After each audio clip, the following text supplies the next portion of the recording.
اوہ ہو یار، یہ تو برا ہوا۔ کیا ہوا؟ میں نے گھبراہٹ اس کی طرف دیکھا۔ یار میں اپنا قیمتی کیمرہ اس ہوٹل میں ہی بھول آیا ہوں۔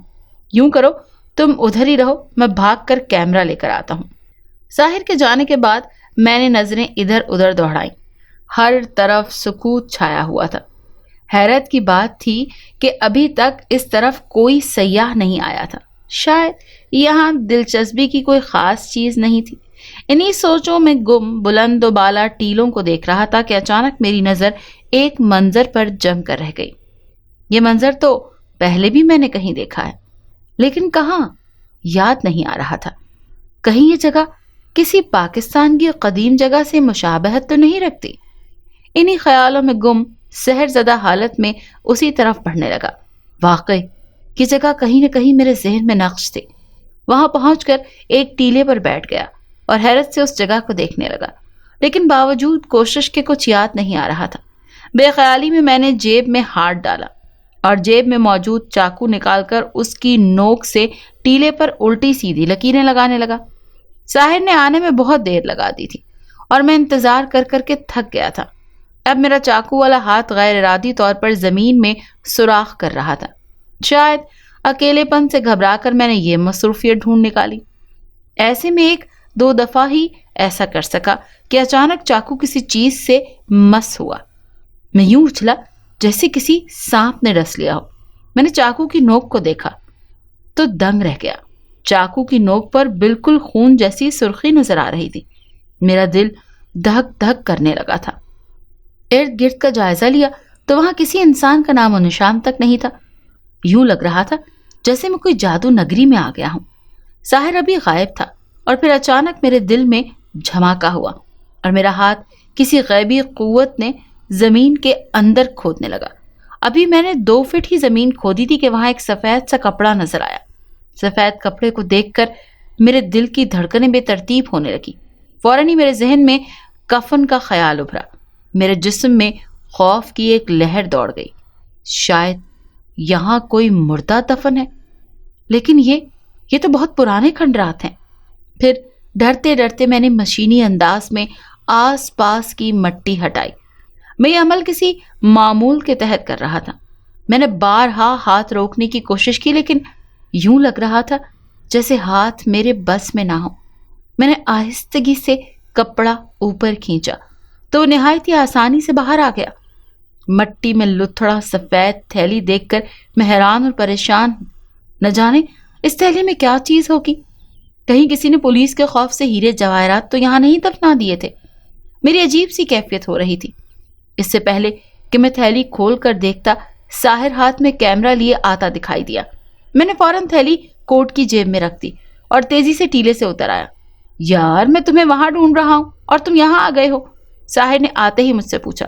اتنی دیر لگا دی تم نے، کیا کیمرہ نہیں مل رہا تھا؟ میں نے اپنے خوف پر قابو پاتے ہوئے کہا۔ دیر؟ ارے یار مجھے تو یہاں سے نکلے ہوئے بمشکل 10 منٹ ہی ہوئے ہوں گے، ساحر نے تعجب سے دیکھتے ہوئے کہا۔ لیکن مجھے تو یوں لگ رہا ہے جیسے تم نے آدھے گھنٹے سے بھی زیادہ وقت لگا دیا ہو۔ میری زبان میرا ساتھ نہیں دے رہی تھی۔ بھائی تمہیں اس لیے ایسا لگ رہا ہے کہ تم یہاں اکیلے تھے اور بور ہو رہے تھے۔ یورپ میں 1 منٹ بھی 1 گھنٹے کے برابر محسوس ہوتا ہے۔ ساحر نے فلسفہ جھاڑا تو میں چپ ہو گیا، ورنہ وہ مزید بحث کرتا اور میں بحث کے موڈ میں نہیں تھا۔ اچھا چھوڑو، چلو میں تمہیں یہاں کے دوسرے مقامات دکھاتا ہوں، یہ کہہ کر ہم لوگ چل پڑے۔ اس کے بعد وہ مختلف مقامات دکھاتا رہا۔ یہ ابو الہول کا مجسمہ ہے، یہ اہرام مصر کا سب سے بلند مینار ہے۔ اچانک مجھے چاقو کی نوک پر خون کے رنگ کا مادہ یاد آ گیا۔ وہ کہاں سے لگا تھا؟ میں نے اس بارے میں سوچا ہی نہیں۔ کہیں تھیلی میں کوئی انسانی اعضا تو نہیں؟ میرے جسم میں خوف کی لہر دوڑ گئی۔ ساحر میرا خیال ہے کہ اب واپس چلتے ہیں، میں تو تھک گیا ہوں۔ میں نے ایک بہانہ تراشا۔ ارے بھائی یہ کیا بات ہوئی؟ یہ تو تمہارا پسندیدہ مقام ہے اور تم تھک گئے؟ طبیعت تو ٹھیک ہے تمہاری؟ ساحر نے تشویشناک انداز میں پوچھا۔ نہیں یار ایسی کوئی بات نہیں ہے، بس آج کے دن کے لیے یہی کافی ہے، باقی کی سیر پھر کبھی کریں گے، میں نے اپنے آپ کو نارمل کرتے ہوئے جواب دیا۔ اچھا ٹھیک ہے تو پھر چلو، ساحر نے میرا ہاتھ پکڑ کر کہا اور ہم واپس جانے لگے۔ گھر میں داخل ہوتے ہی میں نے کمرے کی راہ لی اور فوراً ہی دروازے کی کنڈی لگا دی۔ میری حالت دیدنی تھی، خوف نے پوری طرح اپنی لپیٹ میں لے رکھا تھا، اور پھر کانپتے ہاتھوں سے میں نے جب جیب سے تھیلی نکالی۔ بناوٹ کے لحاظ سے تھیلی قدیم لگ رہی تھی۔ آہستہ آہستہ میں تھیلی کا منہ کھولتا گیا۔ دل کی رفتار تیز ہو چکی تھی، ہاتھوں میں لرزش تھی۔ اس کے باوجود میری نظریں تھیلی پر لگی ہوئی تھیں۔ تھیلی کا منہ کھلتے ہی کمرے میں ایک مسحور کن خوشبو پھیل گئی۔ خوشبو اتنی تیز اور سخت تھی کہ میرے حواس گم کر رہی تھی۔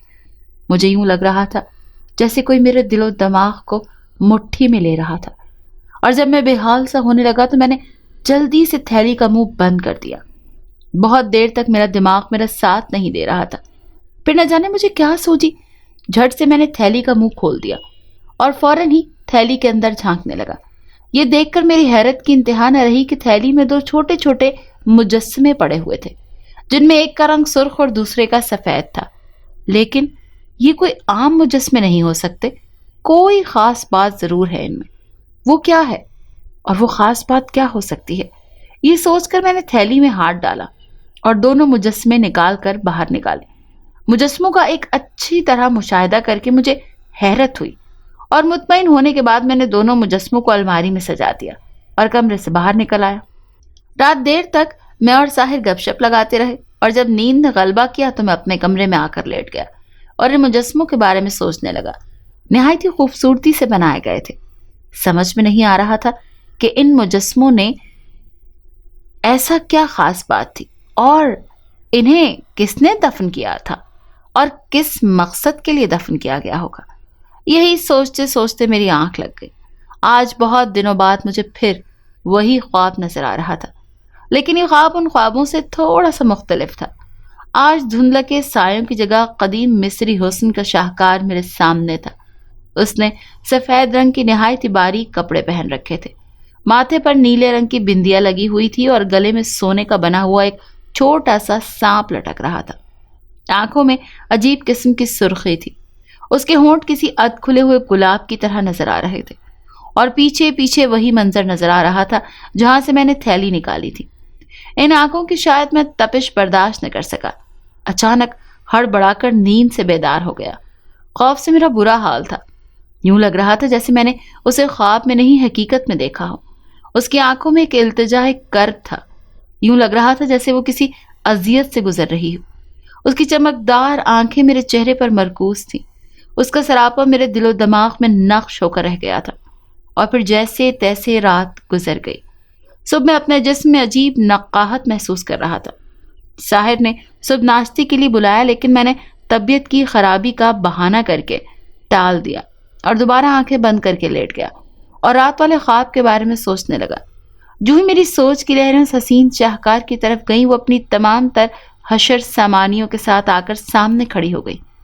اس کی خوبصورت آنکھیں اب بھی میرے چہرے پر مرکوز تھیں، جو مجھے اپنے وجود میں اترتی ہوئی محسوس ہوئی۔ خوف سے میں لرز اٹھا، فوراً ہی آنکھیں کھول کر اٹھ بیٹھا اور ادھر ادھر ٹہلنے لگا۔ اچانک مجھے خیال آیا کہ کیوں نہ اس حسینہ کو نکال کر ذہن سے کینوس پر منتقل کر دوں۔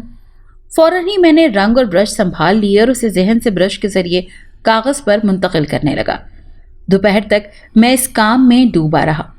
ابھی تصویر تکمیل کے آخری مراحل میں تھی کہ رنگ ختم ہونے لگے۔ ساحر چونکہ گھر پر نہیں تھا، اسی لیے میں اکیلا تو مارکیٹ جانے سے رہا، لہٰذا میں نے کام ادھورا چھوڑا اور ایک طرف بیٹھ کر تصویر دیکھنے لگا۔ کیا غضب کی تصویر تھی! مجھے اپنی مہارت پر حیرت ہو رہی تھی۔ کاش آج ہی میں یہ تصویر مکمل کر لیتا۔ آنکھوں کے بغیر یہ بہت ادھوری اور ویران سی لگ رہی تھی۔ اس خیال کے آتے ہی مجھے ان مجسموں کا خیال آیا۔ میں اپنی جگہ سے اچھل پڑا اور تیزی سے مجسموں کی طرف بڑھا تو حیران رہ گیا۔ سرخ مجسمے کا رنگ بالکل اس عورت کی آنکھوں کی طرح تھا، جیسے اس کی آنکھوں سے ہی لیا گیا ہو۔ میں نے فوراً ہی برش لے کر اس مجسمے سے تھوڑا سا رنگ لیا اور اسے تصویر کی آنکھوں میں بھرنے لگا۔ اس کے ساتھ ہی میں نے ہونٹوں، چہرے کے دوسرے خد و خال بھی رنگ بھر دیے۔ میری توقعات سے بڑھ کر آنکھیں اور ہونٹ حسین بنے تھے۔ اتنی خوبصورت تصویر میں نے اپنی زندگی میں کبھی نہیں بنائی تھی۔ یوں لگ رہا تھا جیسے جیتی جاگتی وہ میرے سامنے کھڑی ہو اور ابھی بولنا شروع کر دے گی۔ تصویر سے فارغ ہوا تو شام کے 6 بج رہے تھے۔ جو ایک عجیب بات میں نے محسوس کی کہ میں کسی بھی تصویر میں کم از کم 2 دن ضرور صرف کرتا تھا، لیکن آج حیرت انگیز طور پر میرے ہاتھ کمپیوٹر کی طرح کام کر رہے تھے۔ تصویر مجھے بے حد پسند آئی، اسی لیے اسے میں نے اپنے بیڈ کے بالکل سامنے آویزاں کر دیا اور جی بھر کر دیکھنے کے بعد میں کمرے سے باہر آیا۔ مجھے اپنا جسم بے حد ہلکا محسوس ہو رہا تھا، جیسے منو بوجھ کاندھوں سے اتر گیا ہو۔ ہاں بھائی احسان، طبیعت اب کیسی ہے؟ کہیں گھر کی یاد تو نہیں ستا رہی؟ ایسی کوئی بات نہیں ہے، بس ذرا سر میں درد ہو رہا تھا۔ اب میں بالکل فٹ ہوں، میں نے ہنستے ہوئے جواب دیا۔ اچھا یہ بات ہے، تو پھر آؤ رات کے کھانے پر ٹوٹ پڑتے ہیں، صبح سے تم نے کچھ بھی نہیں کھایا۔ ساحر نے میرا ہاتھ پکڑتے ہوئے اٹھایا اور میں فوراً اٹھ کر اس کے ساتھ چل دیا۔ تقریباً 12 بجے تک گپ شپ ہوتی رہی، پھر میں اپنے کمرے میں آ کر لیٹ گیا اور سامنے بنائے ہوئے شاہکار کو دیکھنے لگا۔ کیا سچ مچ اتنی بے مثال اور خوبصورت لڑکی اس دنیا میں موجود ہے، یا پھر یہ میرا صرف تخیل ہے؟ لیکن نہیں، اتنا مکمل اور دلکش حسن صرف تخیل ہی میں ہو سکتا ہے۔ میں دل ہی دل میں اپنے آپ سے سوال کرتا رہا اور اسے رد کرتا گیا۔ پھر نیند پوری طرح مجھے اپنی آغوش میں لے چکی تھی۔ نہ جانے رات کتنی سرک چکی ہوگی کہ اچانک سر سر کی آواز سنائی دی، جیسے تیز ہوا چل رہی ہو۔ میں ایک جھٹکے سے اٹھ بیٹھا اور خواب دیدہ آنکھوں سے ادھر ادھر دیکھنے لگا، لیکن یہاں تو مکمل خاموشی تھی۔ ہاں البتہ کھڑکی کے پردے آہستہ آہستہ ہل رہے تھے، جو مجھے ہراساں کرنے کے لیے کافی تھے، لیکن شاید یہ میرا وہم تھا، کوئی بھی تو وہاں نہیں تھا۔ یہی سوچ کر میں دوبارہ لیٹ گیا۔ ابھی میں سمجھنے کی کوشش ہی کر رہا تھا کہ یہ خوشبو تو وہی ہے جو اس وقت مجسموں سے آ رہی تھی، کہ اچانک میری نظریں تصویر پر اٹک گئیں۔ میں نے چیخنا چاہا لیکن چیخ گلے میں ہی پھنس کر رہ گئی۔ میرا دل یوں دھڑک رہا تھا جیسے ابھی سینہ چیر کر باہر آ جائے گا۔ میری بنائی ہوئی تصویر میری آنکھوں میں آنکھیں ڈال کر دیکھ رہی تھی اور لبوں پر دل فریب مسکراہٹ۔ مسکرانے اور دیکھنے کا وہی انداز تھا جیسے خواب میں ہوتا ہے۔ اس سے پہلے کہ میری حرکت قلب بند ہو جاتی، اس کی مترنم آواز سنائی دی۔ احسان، ڈرو نہیں، میں آپ کو نقصان نہیں پہنچا رہی، میں مجبور ہوں، مجھے آپ کی مدد کی ضرورت ہے۔ آپ کو معلوم ہے میں نے کتنے جتن کیے ہیں آپ کو یہاں لانے کے لیے۔ اس آواز اور لہجے میں بے پناہ دکھ تھا۔ لیکن تم کون ہو؟ میں نے بمشکل الفاظ ادا کرتے ہوئے پوچھا۔ میرا نام آروشا ہے، میرے باپ کا نام اخمس تھا، جو فرعون چہارم کے زمانے میں مشہور سنگ تراش تھا، بالکل تمہاری طرح، تخیل کو حقیقت کا رنگ دینے والا۔ میرے والد فرعون چہارم کے خاص آدمیوں میں شمار ہوتے تھے، جو فرعون کے مجسمے بنا کر ان سے انعام اور داد وصول کرتے۔ میں بچپن ہی سے بہت خوبصورت اور پرکشش تھی، جو ایک بار دیکھ لیتا دوبارہ دیکھنے کی آرزو کرتا۔ میری ماں کا تو میرے پیدا ہوتے ہی انتقال ہو گیا تھا، اور پھر جب میں نے جوانی کی دہلیز پر قدم رکھا تو ایسے لگا جیسے ساری کائنات کا حسن سمٹ کر مجھ میں سما گیا ہو۔ سارا مصر مجھے ایک نظر دیکھنے کے لیے بے چین رہتا۔ بڑے بڑے عمرا اور تاجر مجھے حاصل کرنے کے لیے اپنا سب کچھ لٹانے کے لیے تیار تھے۔ اسی وجہ سے میرے والد میری وجہ سے پریشان تھے، خاص کر گپتاری جادوگر نے تو بہت تنگ کر رکھا تھا۔ گپتاری اس زمانے میں مصر کا ایک ماہر جادوگر تھا۔ وہ ہر روز میرے والد کو جادو کے زور سے تکلیف دیتا اور مجبور کرتا کہ وہ میرا ہاتھ اس کے ہاتھ میں دے دے، لیکن وہ مسلسل انکار کرتے رہے، اور جب ابو میں مزید تکلیف برداشت کرنے کی سکت نہ رہی تو انہوں نے دوسری راہ نکالی۔ انہوں نے فرعون سے درخواست کی کہ وہ اس کی بیٹی کو بچا لیں۔ فرعون نے مجھے ایک خفیہ تہہ خانے میں پہنچا دیا اور گپتاری جادوگر کو گرفتار کر کے انتباہ کیا کہ وہ میرا خیال دل سے نکال دے۔ تہہ خانے میں مجھے ضرورت کی ہر چیز میسر تھی۔ ابو بھی کبھی کبھار چکر لگا لیا کرتے تھے۔ یوں 1 سال کا عرصہ گزر گیا۔ گپتاری کو گرفتار کرنے کے کچھ ماہ بعد آزاد کر دیا گیا، کیونکہ اس نے ہمیں تنگ نہ کرنے کا عہد نامہ فرعون کو دے دیا تھا۔ لیکن ابو اس شیطان سے خوفزدہ ہو چکے تھے کہ وہ عہد نامہ توڑ بھی سکتا ہے، اسی لیے انہوں نے مجھے اسی تہہ خانے میں رکھا۔ پھر ایک دن فرعون اچانک انتقال کر گیا۔ گپتاری جادوگر کو اسی کا انتظار تھا۔ اس نے فوراً ہی ابو کو جادو کے زور پر قبضے میں کر لیا۔ اس نے ابو کو بے حد اذیتیں دی، ابو پر جادو کا ہر زور آزمایا، لیکن میرا ٹھکانہ بتانے سے ابو مسلسل انکار کرتے رہے۔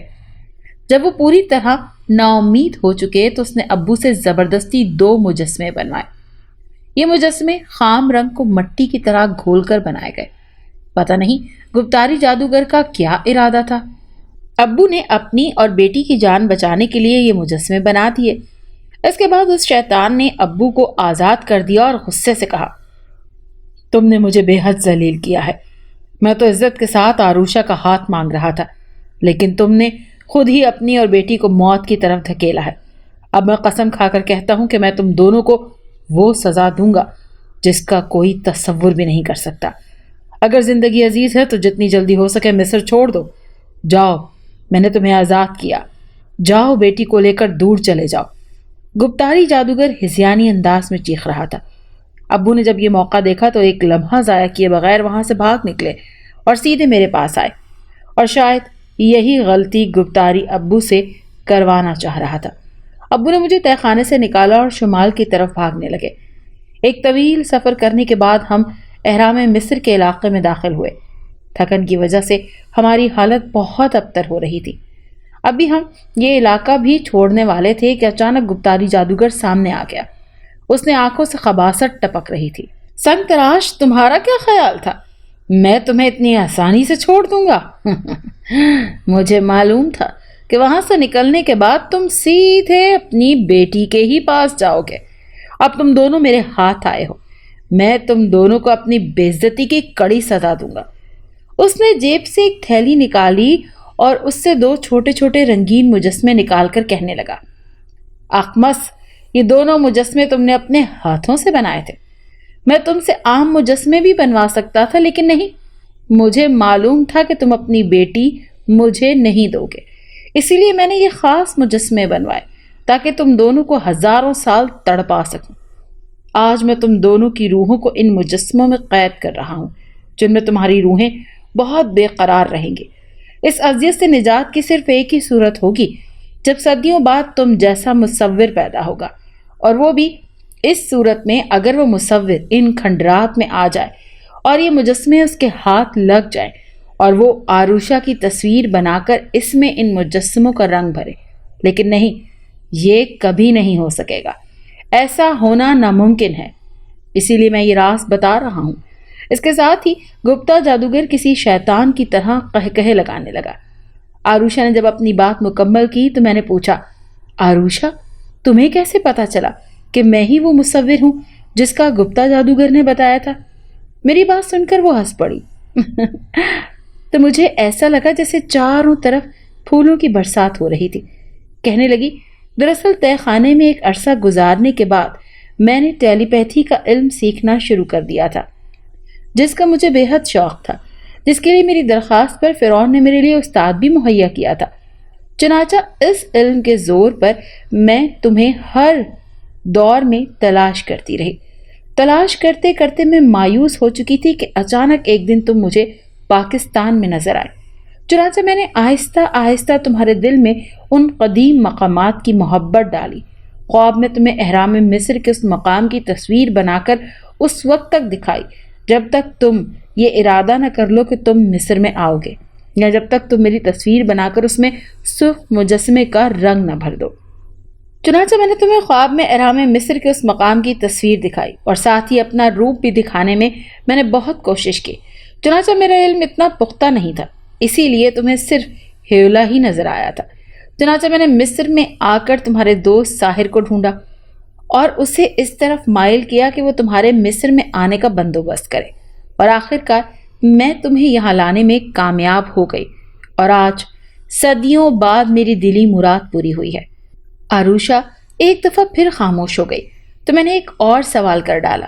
اب مجھے ڈر نہیں لگ رہا تھا، لیکن میں تمہیں یا تمہاری بے چین روح کو کس طرح سکون پہنچا سکتا ہوں؟ دوست، یہ بہت آسان ہے۔ یہ پتہ نہیں مجھے آسان لگ رہا ہے۔ سب سے بڑا مسئلہ تمہیں یہاں لانا اور وہ مجسمے نکال کر میری تصویر بنانا تھی۔ اب تمہیں صرف احرام مصر کے کھنڈرات میں آ کر اس ٹیلے کو کھودنا ہے جہاں ہمارے مجسمے دفن ہیں،